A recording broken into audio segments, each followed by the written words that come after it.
Tonight on UI7 News, Champaign-Urbana prepares for the Illinois primary. And we take a look at a local gun range to discuss gun laws in the state of Illinois. And later, voting locations beef up security in preparation for the upcoming election. UI7 News starts right now.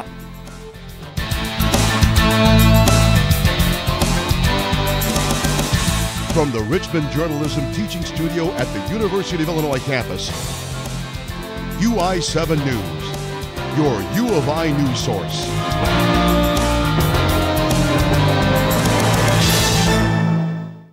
Hello and welcome to UI7 News. I am Jessica Watson. And I'm Patrick Lee. Tonight we'll be covering the Illinois primary election, including what issues are being discussed among voters. Stay tuned for all the information you need to be an informed voter on Election Day. The Illinois primary election is next Tuesday, March 20th, but early voting is already underway. In the gubernatorial race, there are 6 Democrats vying for the nomination to face the Republican candidate in the fall. Incumbent Bruce Rauner will have some competition on the Republican ticket from candidate Jeannie Ives. There are a number of other races on the ballot, including the Attorney General, where there is no incumbent in the race after Lisa Madigan announced that she will not be seeking re-election.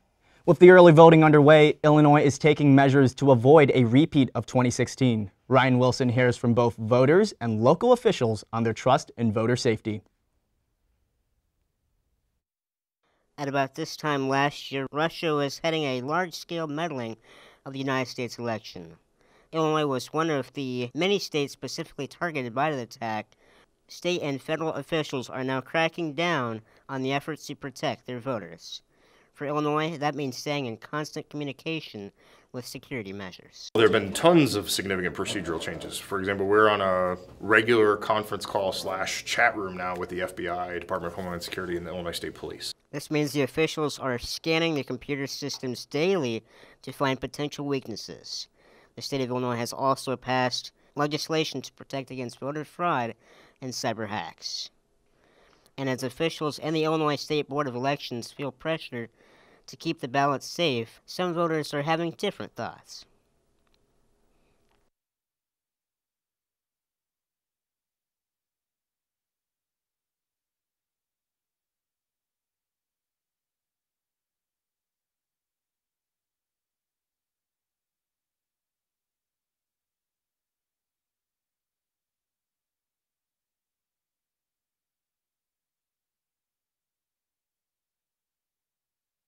Holton says all the jurisdictions in the state have adopted the new safety measurements to ease any concern from the public. With UI7 News, I'm Ryan Wilson.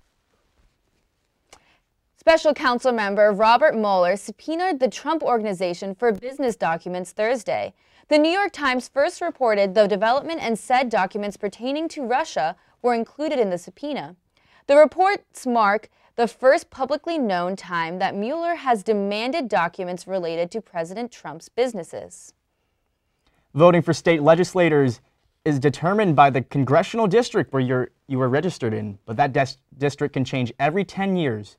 UI7's Sarah Olin takes a look at redistricting in our state. When Illinois voters go to the polls, they elect representatives who serve their district. Right now, Illinois is divided into 18 congressional districts, while we once had 24.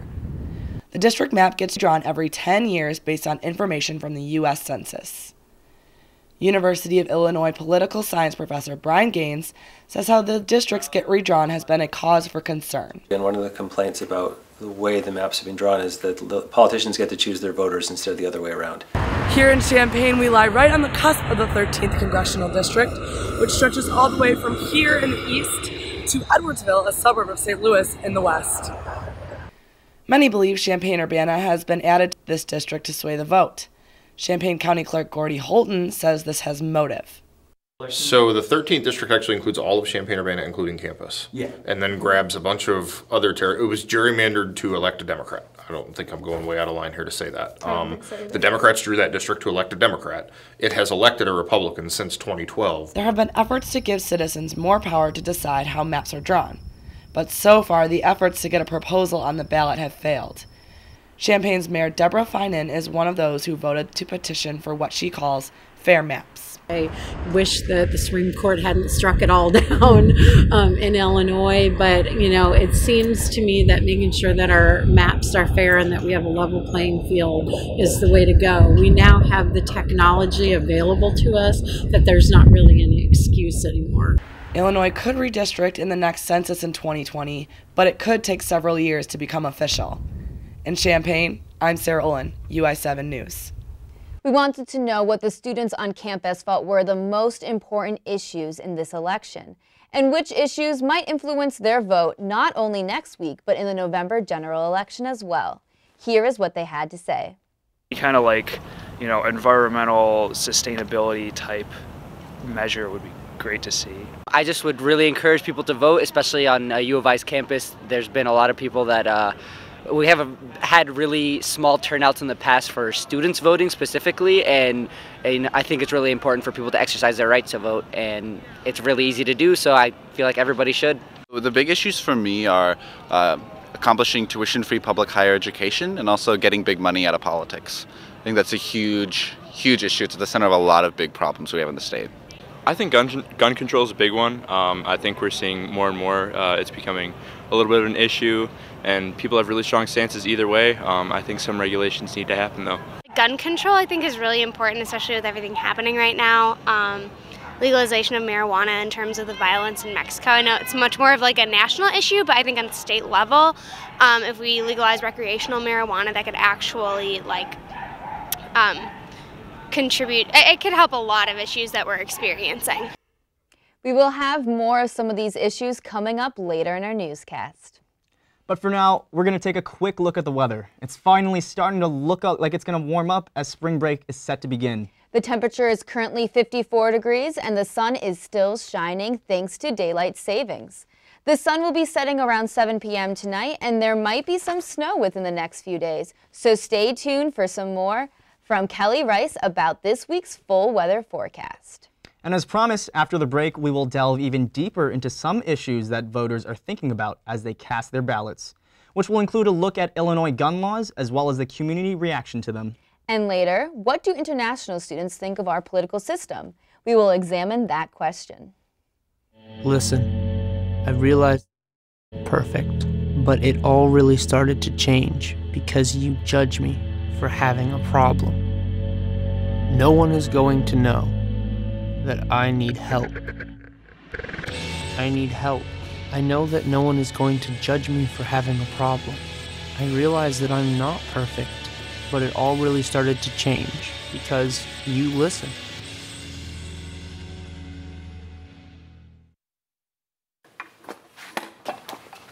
Did you hear about the pony with a sore throat?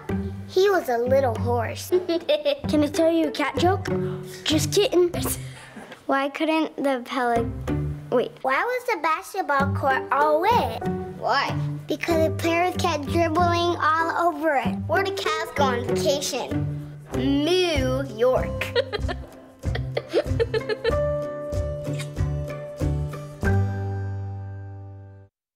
What to expect when you're expecting. Like here. A teenager. Today, I'm going to show you how to teen-proof your home. First step, hide the car keys. Preferably somewhere they would never look. Challenges will come up. Be ready for them. Hi, honey. I'm ready for the... Mom, you don't use mannequins in the mannequin challenge. You don't have to know it all to be a perfect parent. Thousands of teens in foster care will love you just the same. We are packing and getting ready for a well-deserved spring break. Before we start relaxing, we have one more show. If you aren't going anywhere this spring break, no worries. We have the perfect staycation plan. Plus, we get a behind-the-scenes look at Illinois Student Musical's production of Heathers. And we will introduce you to another amazing U of I student in this week's Who Am I? That and more this Friday on Good Morning Illini. Don't forget to watch us live on YouTube at 9 a.m. Just yesterday, the Illinois Senate passed a piece of legislation that raised the age to purchase a firearm from 18 to 21. That was one of a package of 4 bills making its way through the Illinois legislature since the Parkland, Florida shooting. One bill regarding licensing for gun dealers was vetoed by Governor Bruce Rauner earlier this week. The other two would ban the sale of bump stocks and magazines with a capacity of 16 rounds or more. The package of bills that would place tighter restrictions on gun owners. UI7 Bianca Reyes has the details. This is where many local gun owners come to practice their skills. The High Caliber Training Center offers gun owners a place to target practice, and those who don't own a gun can get a feel for what it's like to use one. Okay, now can I do it? Yep. While some are saying stricter gun laws can be the solution to the nationwide gun controversy, others suggest a different approach. Business manager of High Caliber Training Center, James Cycle, says legislators should focus on the motives of mass destruction rather than the means. Easy to say one thing is evil, when really it's just a matter of, well, society is broken in some way, we need to fix it. The proposed legislation would prevent people my age from owning a gun. It would also ban bump stocks, something High Caliber Training discontinued 2 months prior to the Las Vegas shooting. Illinois House Representative Carol Ammons says this conversation over gun legislation has started because of the unfortunate loss of lives of so many young people. We as legislative members are required to respond. We can't allow it to continue as it is and let the gun lobby continue to dictate what should and should not be regulatory. I think at this point, communities have already spoken, and those children's lives who have been taken are the direct call for action. The National Rifle Association lobbies heavily on behalf of gun owners to block stricter laws. But the Illinois chapter of Moms Demand Action is also fighting back. Ellie Hanauer says the individual bills alone are not enough to address the problem. Still, she believes change is coming. It's really the students who are leading the way on this, and in particular high school students. And so I think there's real hope for the future there, in that our youth are really shaming our politicians into doing what they should have been doing a long time ago. The Illinois House has passed a series of bills that now wait on Governor Rauner's desk. Rauner announced Tuesday that he will veto the Gun Dealer Licensing Act and says it places unnecessary restrictions on gun dealers. In Urbana, I'm Bianca Reyes, UI7 News. Hundreds of students poured out of area high schools yesterday as part of the National Student Walkout taking place at schools across the nation. At 10 a.m. yesterday in Urbana, students abandoned their classrooms and peacefully walked across the street to Carl Park. Community members and parents lined the sidewalk, holding signs and applauding the young activists for taking a stance. The Urbana High School students, too, held signs of their own, some with the specific names of student victims. The students held their silent demonstration for 17 minutes. 1 minute of silence for every life lost during the Parkland shooting last month. Senior at Urbana High School, Andrew Allen, says that in a matter of years, youth will no longer be youth, but rather adults in the polling place pushing for serious change. When we see that the future is really in our hands, it becomes a little less scary because we know that if they don't make a change, we will. And that's what I expect in the future. Students of the Urbana High School who participated in the movement faced no backlash from school administrators, and classes resumed as scheduled. In case you were wondering where the gubernatorial candidates stand on the issue, here is a quick look at their views. We have the Republican candidates for governor saying a comprehensive solution is what I'm advocating for, which is Bruce Rauner, and an action can be taken for better protection on our schools, keeping guns out of hands of those who suffer mental illnesses, says Janine Ives. And J.B. Pritzker adds, my plan centers on recognizing violence as the health epidemic that it is, interrupting it, reducing the risk, and changing community norms so people can feel safe in their homes. And Robert Marshall adds, I do not see any reason for having any further gun laws. The problem of crime should be addressed by taking the profit out of the drug trade. Another contentious topic that is on the forefront of the election is immigration. And as students walked into the Union today, they passed quite a scene. The student organization Turning Point USA built a wall of cardboard boxes on the quad this afternoon. Cove read with photographs of they said were killed in the by undocumented immigrants. The wall is a homage to the wall that President Donald Trump has been calling for since the 2016 presidential campaign. Students of Turning Point USA, President of Turning Point USA said that the choice to hold this event on an early voting day was not a conscious choice, but that didn't change his message. A large group of students counter-protesters blocked the wall, and the counter-protesters chose not to comment, saying theirs was a silent protest instead. They stood in front of the wall, blocking it off from the rest of the students, letting their signs do the talking. And there are times where learning can go beyond the classroom for international students. UI7 News' Emma Lee talked to some international students about the civic lessons they're getting while watching the electoral process. On the U of I campus, domestic students line up in the Illini Union to cast their vote for the upcoming primary. Even though international students don't get to vote, they too have something to say about the election. Student Pranav Tembernikar has some voting experiences back in India, but he says there's no such thing as early voting. No, yeah, that was a surprise for me. So when I was actually doing a story for my class, and then I got to know about this early voting system. So it does not happen like it happens here. So you get to vote early if you're not able to vote on the day of the voting.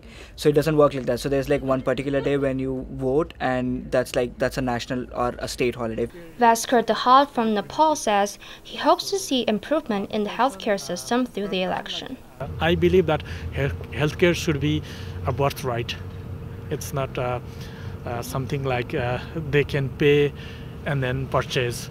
So I think like at this moment, like the younger generation, they should vote for more open healthcare, more accessible healthcare. Turkish student Beres Taskasan says immigration policy should also be addressed. The candidates should be more democratic towards immigrants, because this is an immigrant country. Studying in Illinois, where its capital has one of the highest homicide rate, Felix Prabowo from Indonesia shares his thoughts on gun control. Just going off from the Florida government example, I know they have like passed a gun laws to ban like a bump stock and raising the minimum age of gun sales to 21. I think Illinois state government should do the same thing. Prabowo further says he looks forward to seeing the result of the election. In Champaign-Urbana, I'm Emma Lee, UI7 News. Kelly Rice will have your weekly weather forecast after the break. And Jessica, it's been a beautiful day outside today. It sure has. And now we will go to Kelly Rice to see what to expect when you're expecting a teenager. Hey guys, today we're talking about how to wake up your teen, and this works literally every time.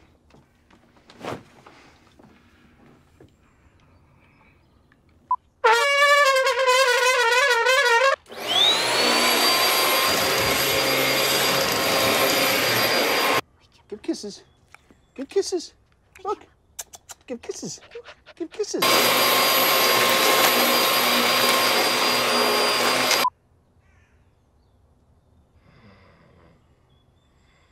You heard how loud that was. I know, sleep through that. I heard. It wasn't you. Yeah. It was the... Is that bacon?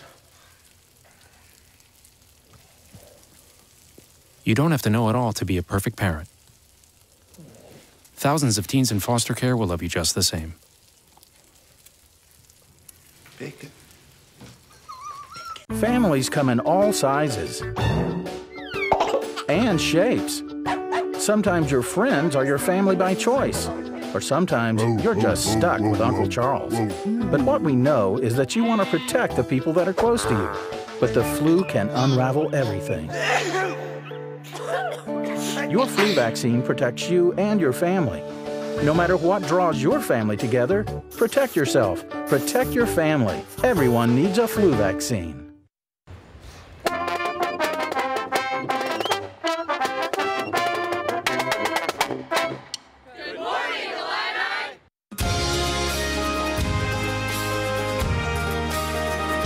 Good Good morning, Illini. Hey, good morning, Illini, and selamat pagi.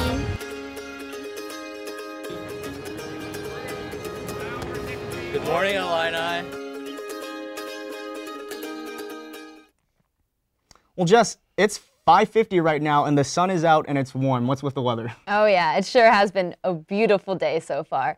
Now we have Kelly Rice, and let's see what's going on with the weather.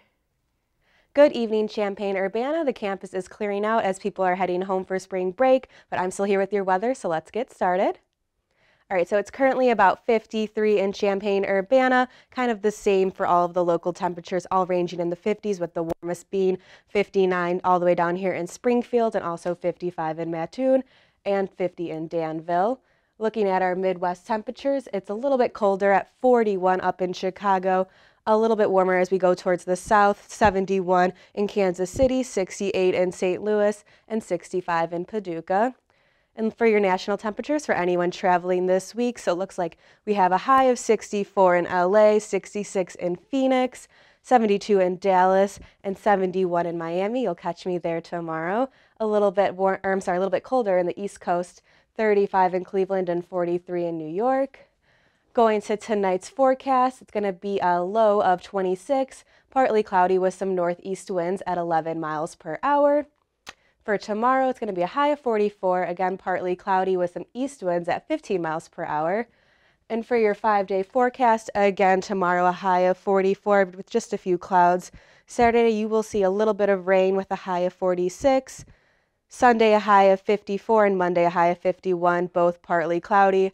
And Tuesday, it's going to be a mix of some rain and some snow with a high of 39 and a low of 26. I'm Kelly Rice. Back to you. Thank you so much, Kelly. And while we may get some snow early next week, we definitely won't get as much as the 2 nor'easters that dumped snow on the East Coast. Check out this video of a drag queen helping free a police paddy wagon from the wrath of the storm. Oh my goodness, look at her go. Wait, how? Is that Elsa oh from... my gosh. Okay, That's wow. Elsa from Frozen. I absolutely loved that movie. Oh my goodness. I was running around singing all those songs for a while. Oh, and they're out. Anyways. Girl power. Sadly, weather forecasters are predicting another potential northeastern that could hit Delaware on Monday or Tuesday next week.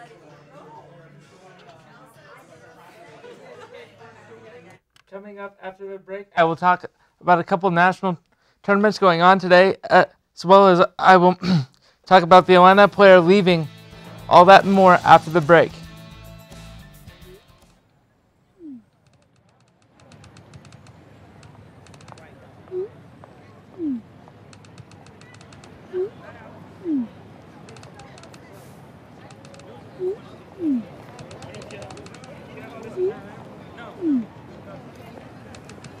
Don't ignore the subtext. It's on us to intervene in sexual assault. Because we can. Take the pledge at itsonus.org.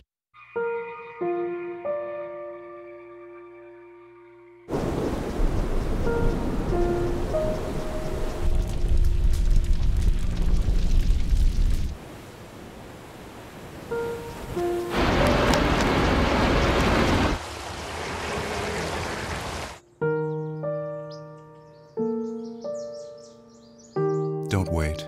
Communicate. Make your emergency plan today. There. Can I tell you a cat joke? Just kidding. Why did the girl ask the mushroom to dance? Because he was a fun guy. What do you call a pig that knows karate? Pork chop. Why was the basketball court all wet? Why? Because the players kept dribbling all over it. Can I tell you another one? So how does a tissue dance? Put a little boogie on it. What's Beethoven's favorite fruit? Banana. What is a boxer's favorite drink? Fruit punch.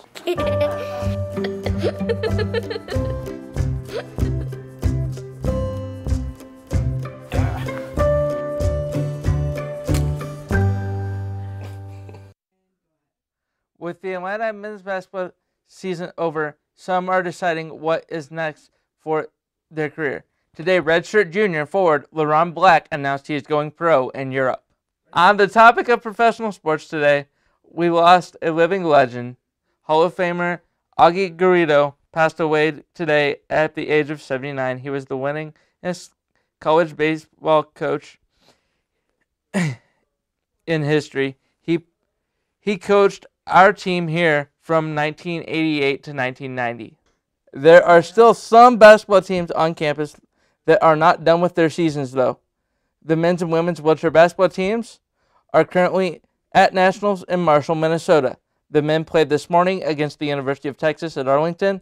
They lost 79-39, which will end their chances at a national title, but they will play a consolation game tomorrow morning versus the University of Nebraska at Omaha. The women's team will play tonight at 8 p.m.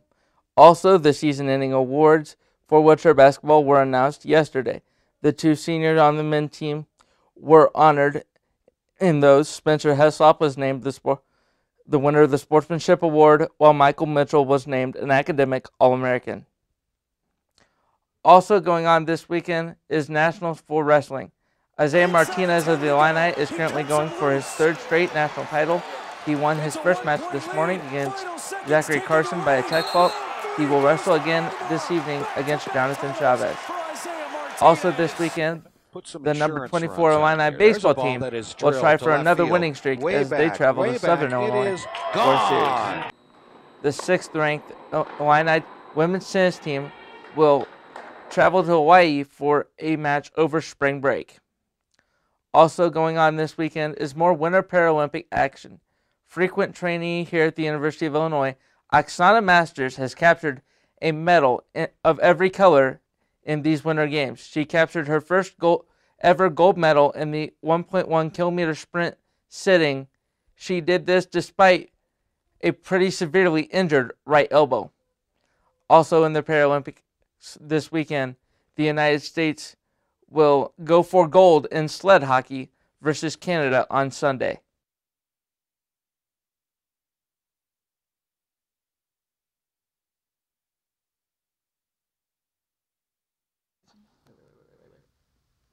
The big upset of the day so far came from the only team in the tournament from Illinois. Loyola beat Miami on the buzzer beater 3 in the first round of the NCAA tournament. Oh, wow. That's crazy. I don't know about you guys, but for March Madness, I'm personally rooting for U of A. I'm from Arizona, and growing up, we would go to those games, and we would have so much fun. And they were a really good team, actually. I think they could take it. Wait, Kane, Loyola is the only Illinois school that's competing in March Madness right now? Yes. Okay, wow. I'm impressed. I didn't expect Loyola to make it. Illinois team, wow. Yeah. Maybe they'll have a shot. What were they ranked? What do you think? What do you ranked think? like number 40 or something, and they made it. I'm impressed. I really am. Like, I don't follow basketball too much, but that was amazing. Like, by the buzzer too, huh? Yeah. Okay. Right by the buzzer. Wow, that was probably a good game to watch. Yeah, and we're here anchoring. Yeah, and then the Big Ten team that has a good shot is Purdue. They come in as a 2 seed. Purdue? Yeah. Oh, wow. Would they be facing Loyola soon, or? No. No? The biggest showdown that'll be looked at right now is if Purdue wins its first round and Butler wins its first round, it would be a Indiana school showdown in round 2. And Butler's always scary when it comes to March Madness. All right, and that wraps up tonight's edition of UI7 News. Thank you so much for joining us. And we'll be back next Thursday with another edition of UI7 News. Good night, everybody. That was funny.